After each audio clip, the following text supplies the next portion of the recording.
السلام علیکم ورحمۃ اللہ وبرکاتہ۔ الحمد للہ وحدہ والصلاة والسلام علی من لا نبی بعدہ، اما بعد، اعوذ باللہ من الشیطان الرجیم، بسم اللہ الرحمن الرحیم۔ ان فی خلق السماوات والارض واختلاف اللیل والنہار لآیات لأولی الالباب الذین یذکرون اللہ قیاما وقعودا وعلی جنوبہم ویتفکرون فی خلق السماوات والارض ربنا ما خلقت هذا باطلا سبحانک فقنا عذاب النار، صدق اللہ العظیم۔ محترم بھائیوں، بزرگوں اور دوستوں اور میری پیاری بہنوں، اللہ تعالیٰ آپ سب کا جمع ہونا قبول فرمائے۔ آج ہماری یہ رمضان المبارک کے کورس کے تعلق سے 13ویں نشست ہے، اور آج کی اس نشست میں انشاءاللہ ہم ذکر پر بات کریں گے۔ مجھے ایسا لگتا ہے کہ ذکر ایک ایسا ٹاپک ہے کہ اس پر جو ہے بہت پہلے ہی بات ہو جانی چاہیے تھی، لیکن آپ نے سبق سن کر اندازہ لگایا ہوگا کہ اس سے بھی زیادہ بہت اہم ٹاپکس تھے کہ ان کو سامنے رکھ کر ان پر بات کرنا بھی زیادہ ضروری تھا، کیونکہ ہماری روزمرہ کی رمضان کی جو روٹین ہے ان کا ایک بہت اہم کردار ہے، روزوں کے تعلق سے، تراویح کے تعلق سے، افطار کے تعلق سے، سحری کے تعلق سے، قرآن مجید کے تعلق سے، رمضان کے مہینے کے تعلق سے۔ اس لیے میں ان باتوں کو پہلے ذکر کر رہا تھا، تو ہوتے ہوتے اس کا نمبر اب آیا ہے، لیکن انشاءاللہ ابھی رمضان کا اچھا خاصا حصہ بچا ہوا ہے۔ میں یہ سمجھتا ہوں کہ آدھے سے زیادہ رمضان بچے ہوئے ہیں۔ میرے خیال سے آج 13واں روزہ ہے، تو ابھی جو ہے وہ غالباً 17-16 رمضان باقی ہے، تو ایک اچھا خاصا حصہ ہے۔ تو ان بچے ہوئے ایام میں جو آج انشاءاللہ ذکر کے تعلق سے جو باتیں ہوں گی اور جو اذکار آپ کو بتائے جائیں گے، اس کو آپ ضرور نوٹس کر لیجئے گا، یاد کر لیجئے گا۔ بلکہ امید ہے کہ آپ لوگ کاپی پین لے کر کے بیٹھ رہے ہوں گے، جیسے کہ میں نے شروع میں کہا تھا، آج اس کی بڑی ضرورت پڑنے والی ہے۔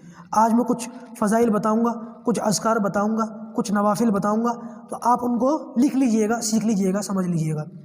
دوسری بات یہ کہ انشاءاللہ عز و جل ہم نے اس بات کا خیال رکھا ہے کہ جو شب قدر آتی ہیں 21ویں، 23ویں، 25ویں، 27ویں، 29ویں، اور ایک آتی ہے لیلۃ الجائزہ، ان شبوں کے الگ الگ جو ہے میں نے ذکر انشاءاللہ میں بتاؤں گا آپ حضرات کو۔ ویسے تو آپ یہ سمجھ لیجئے گا کہ قرآن میں، حدیث میں کوئی خاص ذکر نہیں ہے کہ یہی ذکر کریں، کوئی اور نہ کریں، یہ نہیں ہے۔ بس یہ ہے کہ ہمارے ایک استاد تھے، ابھی بھی ہیں، اللہ تعالیٰ ان کو صحت تندرستی دے، وہ ایک خانقاہ سے جڑے ہوئے تھے، تو اس خانقاہ کے اندر یہ اذکار بتائے جاتے تھے، تو وہ میں نے بھی سنے تھے، مجھے بھی یاد ہو گئے، تو وہ اذکار جو ہے میں آپ کو بتا دیتا ہوں۔ مقصد صرف یہ ہوتا ہے کہ جہاں ہم دوسری عبادتیں کر سکتے ہیں وہاں ان کو کر لیں تو اور بہتر، نہیں کریں گے تو کوئی مسئلہ نہیں ہے۔ تو جب میں یہ اذکار بتاؤں گا کہ بھائی یہ ذکر ہے، یہ ذکر ہے، تو آپ حضرات سے مؤدبانہ درخواست ہے، مجھ سے یہ نہ کہیں کہ یہ کس کتاب میں لکھا ہوا ہے، اس لیے کہ یہ معاملہ جو ہے، اول تو ہے تنویر الابصار، ایک کتاب دعاؤں کی کتاب ہے تنویر الابصار، اس میں ہے، میں پھر بھی بتا دوں ریفرنس کے لیے، اس میں یہ اذکار موجود ہیں، لیکن وہی والی بات ہے کہ فرض نہیں ہے، واجب نہیں ہے، ضروری نہیں ہے۔ کوئی کرنا چاہے تو کر لے، نہ کرنا چاہے تو کوئی حرج کی بات نہیں، جو جس طرح چاہے اس طرح عبادت کر لے، لیکن کچھ نہ کچھ فضیلت ان اذکار کی بھی ہے، تو میں یہ اذکار آپ کو ان راتوں میں انشاءاللہ بتاؤں گا۔ دوسری بات یہ کہ میں انشاءاللہ اب باقاعدہ ذکر کے تعلق سے کچھ باتیں بتانے لگا ہوں، کون کون سے ذکر ہمیں کرنے چاہیے، لیکن اس سے پہلے آپ ذکر کے تعلق سے قرآن اور حدیث میں کیا کیا فضائل آئے ہیں، کیا کیا اس کی جو ہے ذکر کے تعلق سے اللہ تبارک و تعالیٰ نے ہمیں اور اللہ کے رسول صلی اللہ علیہ وسلم نے ہمیں کیا باتیں کہی ہیں، اگر ہم اس کو سمجھ لیں گے تو ہمارا دل جو ہے اور کھل جائے گا ذکر کے تعلق سے، اور ذکر کرنا ہمارے لیے اور آسان ہو جائے گا۔ اللہ تبارک و تعالیٰ نے قرآن مجید کے اندر ارشاد فرمایا، ان فی خلق السماوات والارض واختلاف اللیل والنہار لآیات لأولی الالباب، یعنی کہ جو زمین و آسمان کی پیدائش ہے اور یہ دن اور رات کا جو آنا جانا ہے، یہ نشانیاں ہیں عقل مند لوگوں کے لیے۔ اب عقل مند کون ہے؟ اللہ تعالیٰ نے خود فرمایا، الذین یذکرون اللہ، عقل مند لوگ وہ ہیں جو اللہ کا ذکر کرتے ہیں۔ اللہ کا ذکر کرنے والوں کو اللہ تبارک و تعالیٰ نے کیا کہا ہے؟ یہ عقل مند ہے۔ اور کیسے ذکر کرتے ہیں؟ قیاما وقعودا وعلی جنوبہم، کھڑے ہونے کی حالت میں بھی یہ ذکر کرتے ہیں، بیٹھنے کی حالت میں بھی یہ ذکر کرتے ہیں، اور رات کو جب بستروں پر ہوتے ہیں تو کروٹیں بدلنے کی حالت میں بھی یہ لوگ ذکر کرتے ہیں، اپنے بستروں پر بھی، اپنے بستر کے پہلوؤں پر بھی یہ اللہ تبارک و تعالیٰ کو نہیں بھولتے۔ اب آپ دیکھیں کہ انسان کھڑا ہوا ہوتا ہے یا بیٹھا ہوا ہوتا ہے یا لیٹا ہوا ہوتا ہے، ان تینوں ہی حالتوں میں سے کسی نہ کسی حالت میں ہوتا ہے۔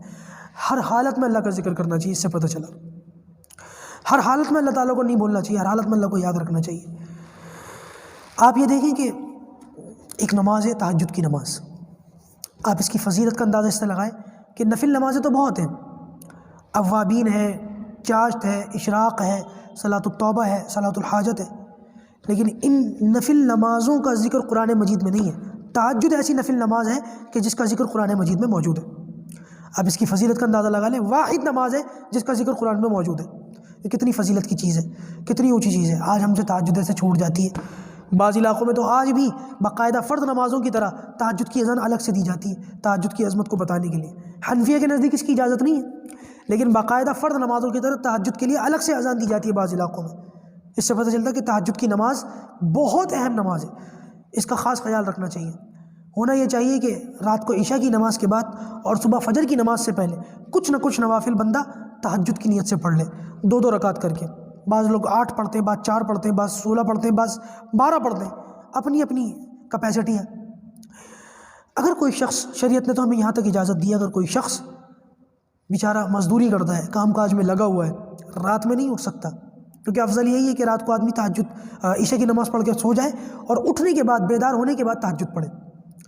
لیکن اگر کوئی شخص اتنا بھی نہیں کر سکتا تو علماء نے یہاں تک فرمایا، شریعت نے اس کو اتنی اجازت دی ہے کہ یہ شخص عشاء کی نماز کے پڑھنے کے فوراً بعد، وطر وغیرہ سے فارغ ہونے کے فوراً بعد 2 رکعت پڑھ لے تو انشاءاللہ اس کی یہ 2 رکعت تہجد میں شمار ہوگی آخرت میں۔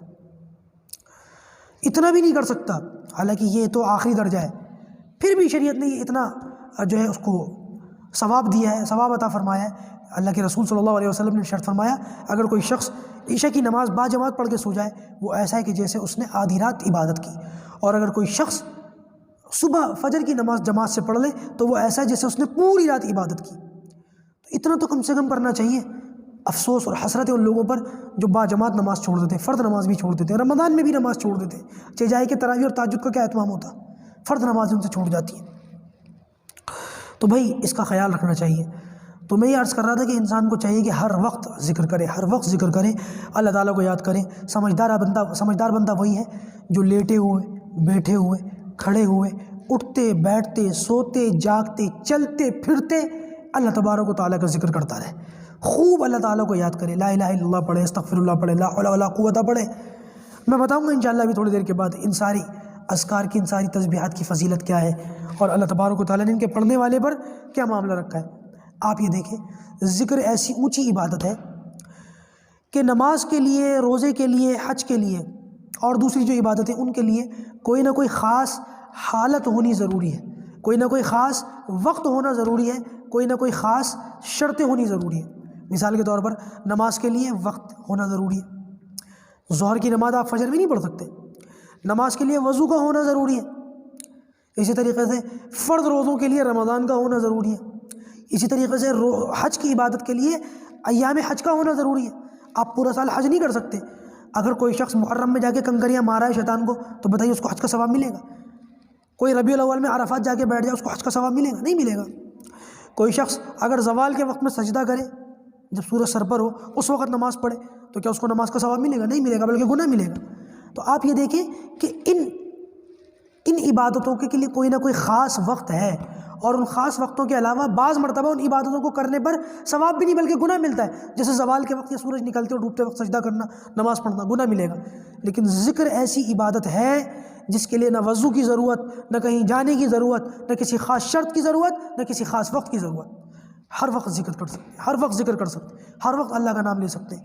کوئی ضروری نہیں ہے کہ انسان کے لیے کوئی خاص شرطیں لگائی جائیں۔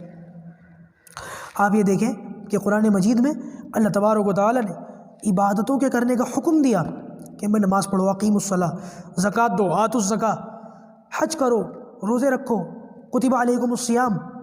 اللہ تعالیٰ نے بہت ساری جو ہے وہ عبادتوں کا حکم دیا، لیکن کسی بھی عبادت کے ساتھ کثرت کا لفظ نہیں آیا۔ ذکر کا جب معاملہ آیا، اللہ تبارک و تعالیٰ نے فرمایا یا ایھا الذین آمنوا اذکروا اللہ ذکرا کثیرا، اے ایمان والو اللہ تعالیٰ کو یاد کرو، بہت زیادہ یاد کرو، اللہ تعالیٰ کا ذکر کرو، بہت زیادہ ذکر، وسبحوہ بکرۃ واصیلا، صبح شام اللہ تعالیٰ کو یاد کرو، صبح شام اللہ تعالیٰ کی تسبیح اور بڑائی بیان کرو۔ اندازہ لگائیں کہ ذکر کتنی اونچی جو ہے فضیلت ہے۔ اور اللہ تبارک و تعالیٰ نے قرآن مجید میں ایک جگہ جب ایمان والوں کی اچھائی اور بڑائی اور تعریف کی اور صفات بیان کی تو فرمایا والذاکرین اللہ کثیرا والذاکرات، ایسے لوگ جو بہت زیادہ کثرت سے ذکر کرتے ہیں، اور ایسی بندیاں جو بہت زیادہ اللہ تعالیٰ کا کثرت سے ذکر کرتی ہیں۔ تو اللہ تعالیٰ کا جو ذکر ہے یہ بہت کثرت سے کرنا چاہیے۔ ایک بات بتاؤں آپ کو، اگر کوئی شخص خدا نخواستہ ناپاک ہو جاتا ہے، سو گیا، اس کو نائٹ فال ہو گیا، بیچارے پر غسل واجب ہو گیا، یا ہماری ایسی بہت ساری بہنیں جو مہینے کے خاص دن ان پر آتے ہیں، مینسز ہو جاتے ہیں، جس کی وجہ سے وہ نماز نہیں پڑھ سکتی، مسجد نہیں جا سکتی، روزہ نہیں رکھ سکتی، قرآن کی تلاوت نہیں کر سکتی، یہی معاملہ ان لوگوں کے ساتھ ہے جو ناپاک ہو جائیں۔ وہ لوگ بھی مسجد نہیں جا سکتے، قرآن نہیں پڑھ سکتے، نماز نہیں پڑھ سکتے اس حالت میں جب تک کہ پاک نہ ہو جائیں۔ لیکن اللہ تعالیٰ کا جو ذکر ہے، تسبیح ہے، کلمہ ہے، کلمے کا ورد ہے، یہ ساری چیزیں کرنے کے لیے بندہ پاک ہونا بھی ضروری نہیں ہے، جنابت کی حالت میں بھی ذکر کر سکتا ہے۔ اللہ اکبر۔ اگر کوئی شخص ناپاک ہو جائے تو وہ یہ نہ سوچے میں ناپاک ہوں، بعد میں پاک ہونے کے بعد ذکر کروں گا، نہیں، ذکر کرے، اس حالت میں خوب فائدہ اٹھائے۔ بلکہ میں نے بتایا بھی تھا شاید شعبان کورس کے اندر، تھانوی رحمۃ اللہ علیہ نے ایک مقام پر لکھی ہے یہ بات کہ اگر کوئی خاتون ناپاک ہو جاتی ہے تو اس ناپاکی کی حالت میں بھی اتنی دیر جتنی دیر نماز پڑھنے میں لگتی تھی، وضو کر کے مصلی بچھا کر اتنی دیر ذکر کرے، توبہ استغفار کرے، تاکہ نماز پڑھنے کی جو عادت ہے وہ نہ چھوٹے۔ اگر 7-8 دن 10 دن کوئی خاتون نماز نہیں پڑھے گی تو ظاہر سی بات ہے کہ پھر اتنے دن نماز نہ پڑھنے کی وجہ سے طبیعت میں آلس آ جائے گا، سستی آ جائے گی، اور نماز جو پڑھنے کی عادت ہے وہ چھوٹ جائے گی۔ لہٰذا نماز تو نہیں پڑھ سکتی اس حالت میں، لیکن اس حالت میں ذکر کریں، اور اتنی دیر ذکر کریں، اور اس طرح ذکر کریں جتنی دیر وہ جس طرح نماز پڑھنے میں لگتی تھی۔ اندازہ لگائیں کہ نماز کی عادت ڈالنے کے لیے ذکر کی عادت جو ہے ڈلوائی گئی، اور ذکر اس ناپاکی کی حالت میں بھی کر سکتے ہیں، کتنی اونچی چیز ہے۔ تو یہاں پر خاص طور سے میں بہنوں سے گزارش کروں گا کہ گھر کے کام کاج کرتے ہوئے آپ خوب ذکر کیا کریں۔ دیکھیں ہمارے یہاں ماحول کیا ہے، گھروں کے اندر کام کاج کرتے ہوئے چغلیاں ہوتی ہیں، غیبت ہوتی ہے، برائیاں ہوتی ہیں، فلاں کا ذکر، اس سے ہمیں کیا ملے گا؟ خاص طور سے روزے کی حالت میں، رمضان کے دنوں میں گھر کے کام کاج کرتے ہوئے آپ کچن میں کام کر رہی ہیں، آپ برتن دھو رہی ہیں، آپ کھانا بنا رہی ہیں، آپ خوب ذکر کیا کریں، آپ خوب اللہ کا نام لیا کریں۔ بلکہ ہم نے تو بعض کتابوں کے اندر یہ باتیں پڑھی کہ کسی وقت میں جب اللہ کی بندیاں اپنے بچوں کو دودھ پلاتی تھیں، چھوٹے چھوٹے بچے ان کے دودھ پیتے تھے، تو وہ ذکر کرتے ہوئے اللہ تعالیٰ کا نام لیتے ہوئے بچوں کو دودھ پلاتی تھی، تو اس کے ساتھ ساتھ ان بچوں کی گھٹی میں اللہ اور اس کے رسول کی محبت بھی اترتی تھی۔ آج اللہ حفاظت فرمائے، عورتیں جب اپنے بچوں کو دودھ پلاتی ہیں تو سیریل چل رہے ہوتے ہیں، ٹی وی پر ڈرامے چل رہے ہوتے ہیں، ٹی وی کی اسکرینیں کھلی ہوئی ہوتی ہیں، اور ان کو دیکھتے ہوئے ڈانس کے اور ناچ کے پروگرام چلتے ہوئے بچوں کو دودھ پلا رہی ہوتی ہیں، جس کے نتیجے میں ان بچوں کے دلوں میں، ان کے اندر اللہ اور اس کے رسول کی محبت کا عنصر پیدا ہی نہیں ہوتا۔ ان کو کرکٹروں کے نام یاد ہوتے ہیں، ان کو ٹی وی ایکٹروں کے نام یاد ہوتے ہیں، ان کو سنگروں کے نام یاد ہوتے ہیں، ان کو اصحاب رسول کے نام ہی یاد نہیں ہوتے، ان کو پیغمبروں کے نام ہی یاد نہیں ہوتے۔ اللہ حفاظت فرمائے، بہت زیادہ عبرت کا مقام ہے، ڈرنے کا مقام ہے۔ اور آپ یہ دیکھیں کہ اللہ تبارک و تعالیٰ نے یہ جو ہے نا ہر چیز کو چمکانے کا، کسی بھی چیز کو صحیح کرنے کا، کوئی خراب ہو جائے کوئی چیز، جیسے کہ لوہا ہو جائے، لوہے کو زنگ لگ جائے، اگر بہت زیادہ زنگ نہ لگاؤ تو اس کو چمکانے کے لیے کوئی کیمیکل ہوتا ہے، کسی چیز کو چمکانے کے لیے کوئی مسالہ ہوتا ہے، اور کسی چیز کو صحیح کرنے کے لیے، جیسے ہماری گاڑیوں کو چمکانے کے لیے پالش ہوتی ہے، کپڑوں کو دھونے کے لیے چمکانے کے لیے صابن ہوتا ہے، برتنوں کو چمکانے کے لیے ان کا ایک الگ سے صابن ہوتا ہے۔ اسی طریقے سے جو ہمارا دل ہے یہ میلا ہو جاتا ہے، اس کو چمکانے کے لیے کیا چیز ہے؟ اللہ تبارک و تعالیٰ کا ذکر۔ جتنا جو بندہ اللہ تبارک و تعالیٰ کا ذکر کرے گا اس کا دل اتنا ہی زیادہ چمکے گا، اس کے دل میں اتنی ہی زیادہ اللہ تبارک و تعالیٰ کی بڑائی آئے گی، اس کا دل صاف ہوتا چلا جائے گا۔ اور ہر چیز کا کوئی نہ کوئی فائدہ ہوتا ہے اور نقصان ہوتا ہے عبادتوں کے تعلق سے، یعنی کہ ہم نماز پڑھیں گے تو کچھ نہ کچھ فائدے ہمیں ملیں گے، ہم سب جانتے ہیں، اور چھوڑیں گے تو کچھ نہ کچھ نقصان ہمیں ملیں گے۔ اور یہ بات یاد رکھیے گا کہ چیزوں کے فائدے اور نقصان، چیزوں کے فائدے اور نقصان یہ ہمارے لیے ہیں۔ اگر ہم کوئی کام کریں گے تو اس کا فائدہ ہمیں ہوگا، اگر ہم کوئی کام چھوڑیں گے تو اس کا نقصان ہمیں ہوگا۔ اللہ تبارک و تعالیٰ کو کوئی فائدہ کوئی نقصان نہیں ہوگا۔ اس کائنات میں کوئی ایک شخص بھی اس کا نام نہ لے، اس کا ذکر نہ کرے تو اس کی بادشاہت میں کوئی کمی آئے گی؟ نہیں آئے گی۔ اور سارے کے سارے مل کر اس کا ذکر کرنا شروع کر دیں، اس کی بڑائی مارنا شروع کر دیں تو کیا اس کی شان میں کوئی مزید اضافہ ہو جائے گا؟ نہیں۔ اللہ تبارک و تعالیٰ ہمیشہ سے ہے، ہمیشہ رہے گا، جیسا ہے ایسا رہے گا۔ کسی کے کہنے سے اس کو کوئی فرق نہیں پڑتا اور نہ کہنے سے بھی اس کو کوئی فرق نہیں پڑتا، یہ ہمارے لیے ہے یہ باتیں۔ اور ذکر کے تعلق سے ایک بات اور یاد رکھیے گا کہ اللہ تبارک و تعالیٰ نے یہ بات کہی ہے، حدیث قدسی ہے غالباً، کہ اگر کوئی شخص تنہائی میں مجھے یاد کرے گا تو میں بھی اس کو تنہائی میں یاد کروں گا۔ اب یہ جو ہماری مجلسیں چل رہی ہے جس میں میں بات کر رہا ہوں آپ لوگوں سے، تو یہ جو ہماری مجلس ہے یہ بھی اسی میں آتی ہے۔ اگر کوئی شخص تنہائی میں یاد کرے گا تو میں اس کو تنہائی میں یاد کروں گا، اور اگر کوئی شخص مجھے مجلس میں یاد کرے گا تو میں اس کو اس سے بہتر مجلس میں اس کو یاد کروں گا، فرشتوں میں اس کو یاد کروں گا۔ آپ دیکھیں کہ اللہ تبارک و تعالیٰ فرشتوں کے بیچ میں بندوں کا ذکر کیوں کرتا ہے؟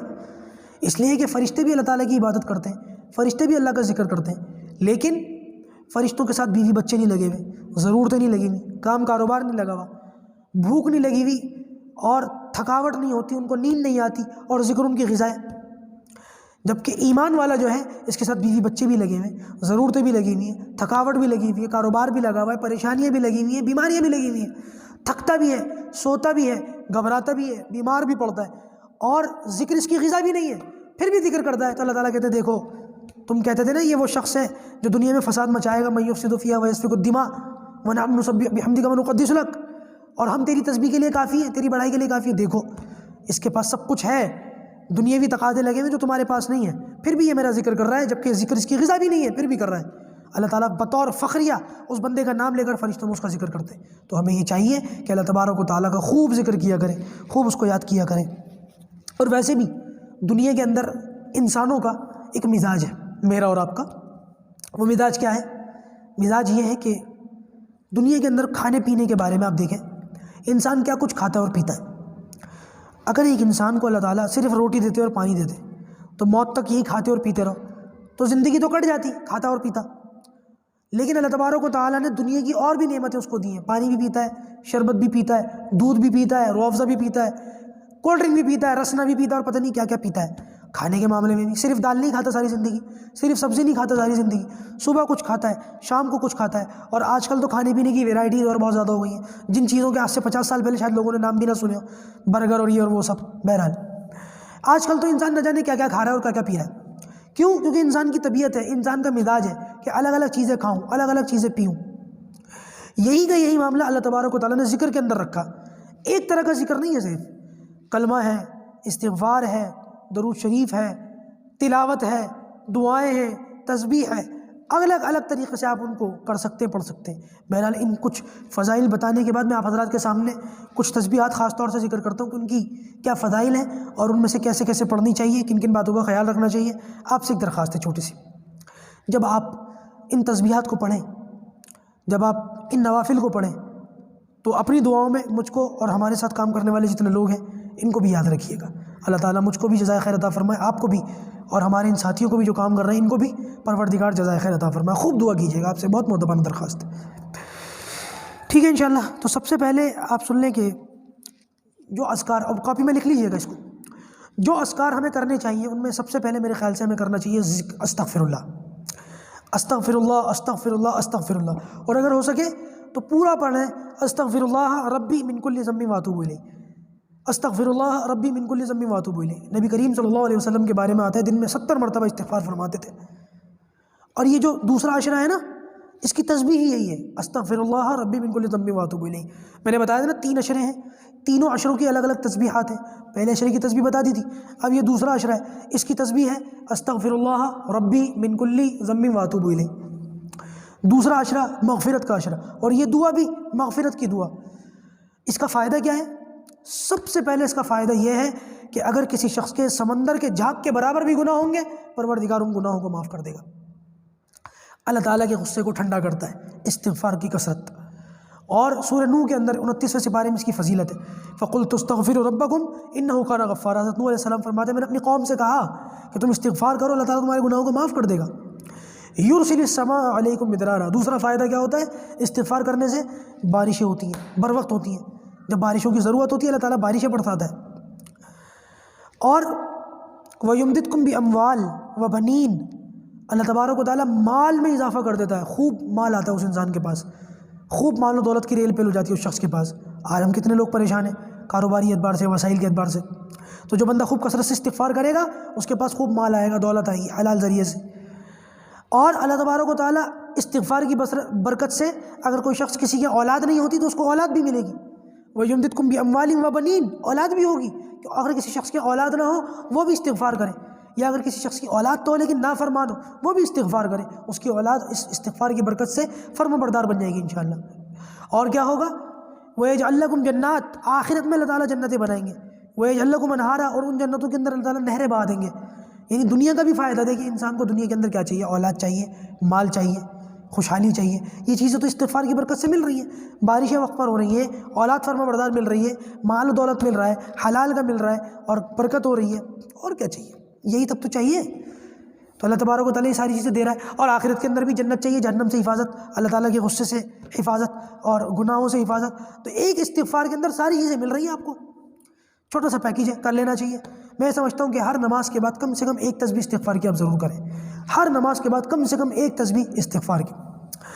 دوسرے نمبر پر استغفار کے بعد ہمیں کرنا چاہیے درود شریف۔ درود شریف کی کثرت کر لیجئے۔ دیکھیے جتنی تسبیح میں بتا رہا ہوں، ہر تسبیح کا یاد رکھیے گا رمضان میں 70 گنا مل رہا ہے آپ کو۔ ہر تسبیح کے الگ فضائل علیحدہ، جو فضائل ہیں وہ علیحدہ، لیکن یہ فضائل رمضان سے 70 گنا ضرب کر کے آپ کر لیں۔ درود شریف کی کیا برکت ہے؟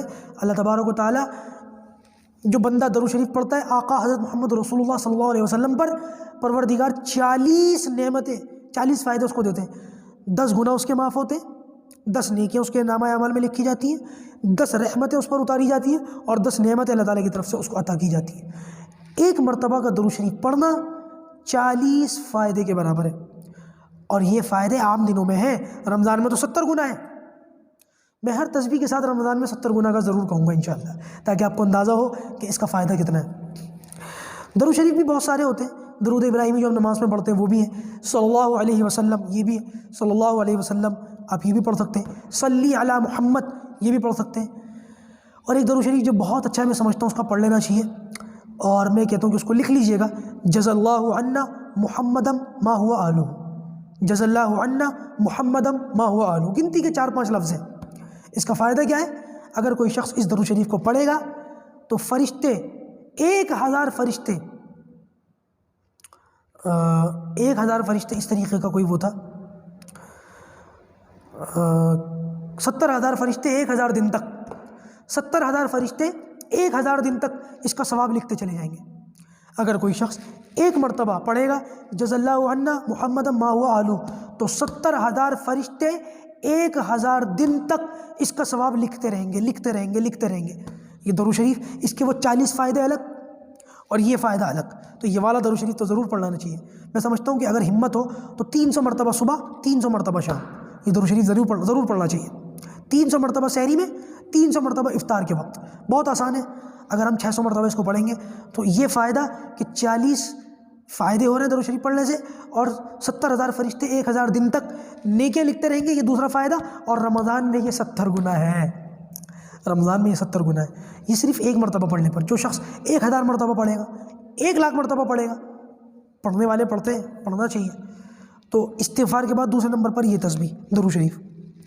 تیسرے نمبر پر جو تسبیح جس کا ہمیں خیال رکھنا چاہیے وہ ہے لا الہ الا اللہ، کلمہ لا الہ الا اللہ محمد رسول اللہ۔ افضل الذکر، تمام اذکار میں سب سے افضل ذکر لا الہ الا اللہ۔ حضرت موسیٰ علیہ السلام نے ایک مرتبہ اللہ تبارک و تعالیٰ سے کہا تھا، یا اللہ مجھے کوئی ایسا ذکر دے جو میں کروں، میرے اور تیرے بیچ میں ہوں۔ اللہ تعالیٰ نے فرمایا لا الہ الا اللہ پڑھو۔ تو حضرت موسیٰ علیہ السلام کہنے لگے یا اللہ یہ تو سبھی پڑھتے ہیں، یہ تو بہت عام ہے۔ تو اللہ تعالیٰ نے فرمایا کہ ہلکا سمجھتے ہو؟ اگر ترازو کے ایک پڑھنے میں، فرض کیجئے ایسی کوئی ترازو ہو اتنی بڑی ہو کہ اس کے اندر 7 زمینیں، 7 آسمان، چاند سورج ستارے، جنت جہنم سب ڈال دو، اور اللہ تعالیٰ کا ایک نام لا الہ الا اللہ ترازو کے دوسرے پڑھنے میں ڈال دو، تو یہ نام جو ہے اس ساری چیزوں پر بھاری ہے۔ آپ اندازہ لگائیں کہ کتنا اجر ملے گا اس بندے کو جو اس کو پڑھتا ہے، اور یہ تو عام دنوں میں ہے، رمضان میں تو 70 گنا اجر ہے۔ روایتوں کے اندر آتا ہے ایک شخص ہے، قیامت کے دن اس کو لایا جائے گا، اس کے پاس کوئی نیکی نہیں ہوگی، کوئی نیکی نہیں ہوگی، صرف گناہ ہی گناہ ہوں گے۔ تو وہ سمجھے گا کہ میں تو آج ہلاک ہو گیا، اللہ تعالیٰ اس کی گناہ اس کے سامنے رکھتے چلے جائیں گے، وہ کہے گا میرا تو معاملہ کچھ ہے ہی نہیں، ختم۔ اللہ تعالیٰ کہیں گے کہ تیری ایک نیکی بھی ہمارے پاس ہے، یعنی کہ گناہوں کو اللہ تعالیٰ اس دن رجسٹر کی شکل دیں گے، رجسٹر کتاب ہوں گی، بڑے بڑے رجسٹر ہوں گے، اور ان کو ترازو کے پلڑے میں رکھا جاتا رہے گا، رکھا جاتا رہے گا، رکھا جاتا رہے گا۔ اور وہ بڑے بڑے رجسٹر، روایت کے اندر آتا ہے کہ جہاں تک انسان کی نظر جائے اتنے بڑے رجسٹر ہوں گے، وہ اس میں گناہ ہی گناہ ہوں گے۔ اللہ تعالیٰ کہیں گے آج تیرے اوپر ظلم نہیں ہوگا، تیری ایک نیکی ہمارے پاس ہے۔ تو کہے گا کہ کون سی نیکی؟ اللہ تعالیٰ ایک پردہ، ایک کاغذ کا پردہ اس طریقے کا اس کے سامنے کہیں گے کہ یہ تیری ایک نیکی ہے، آج ہم اس کو ترازو کے دوسرے پلڑے میں رکھ رہے ہیں، اور اس جو ہے پرزے کے برابر جو ہے اجر تجھے دیا جائے گا۔ تو کہاں اتنے بڑے رجسٹر جہاں تک انسان کی نظر جائے؟ وہ کہے گا ان رجسٹر کے مقابلے میں ایک چھوٹا سا کاغذ کا پرزہ کیا کام دے گا؟ جب اللہ تعالیٰ اس پرزے کو ترازو کے پلڑے میں رکھیں گے تو یہ پرزہ جھک جائے گا اور وہ 99 جو ہے رجسٹر ہلکے ہو جائیں گے۔ پتہ ہوگا کہ اس میں لکھا ہوگا لا الہ الا اللہ، اس بندے نے گناہ تو کیے تھے لیکن کبھی کسی وقت اخلاص کے ساتھ دل کی گہرائیوں سے ایک مرتبہ لا الہ الا اللہ کہہ دیا تھا، اللہ تعالیٰ نے وہ قبولیت کی گھڑی تھی، قبول کر لیا تھا، اس کے لیے مغفرت کا فیصلہ ہو گیا۔ سبحان اللہ۔ تو جتنا ہو سکے لا الہ الا اللہ پڑھنا چاہیے، کثرت سے پڑھنا چاہیے۔ کم سے کم اگر کوئی شخص کوشش کرے تو ہر نماز کے بعد اس کی بھی ایک تسبیح ضرور لگا لے، ہر نماز کے بعد ایک تسبیح استغفار کی، ایک تسبیح لا الہ الا اللہ کی، اور درود شریف تو آپ کو اگر ہو سکے تو اس کی بھی ایک تسبیح ہر نماز کے بعد کر لیں، ویسے 300 مرتبہ صبح، 300 مرتبہ شام۔ لیکن یہ بات یاد رکھیے گا کہ 300 مرتبہ پہ سٹینڈ نہیں کرنا ہے آپ کو، 300 مرتبہ پہ رکنا نہیں ہے۔ جب اللہ تعالیٰ آپ کو اس کا عادی بنا دے کہ ہاں آپ 300 مرتبہ صبح اور 300 مرتبہ شام ہو جائے، پھر آپ 20 بڑھا دیں، پھر آپ 20 بڑھا دیں، 350 کر لیں، 400 کر لیں، بڑھتے بڑھتے انشاءاللہ 1000 تک بھی چلی جائے گی۔ اور انشاءاللہ مجھے امید ہے کہ آپ کو بتانے کی وجہ سے اس میں میرا بھی اجر ہوگا، اللہ نے چاہا تو مجھے بھی اس کا ثواب ملے گا، کیونکہ اللہ تعالیٰ کا نظام ہے کہ جو شخص خود نیکی نہ بھی کرے دوسروں کو نیکی کروائے تو کروانے کی وجہ سے اس کو بھی اتنا ہی ثواب ملتا ہے۔ اس کے علاوہ استغفار، درود شریف اور یہ کلمہ، اس کے علاوہ اور کیا ہے جو ہمیں کرنا چاہیے؟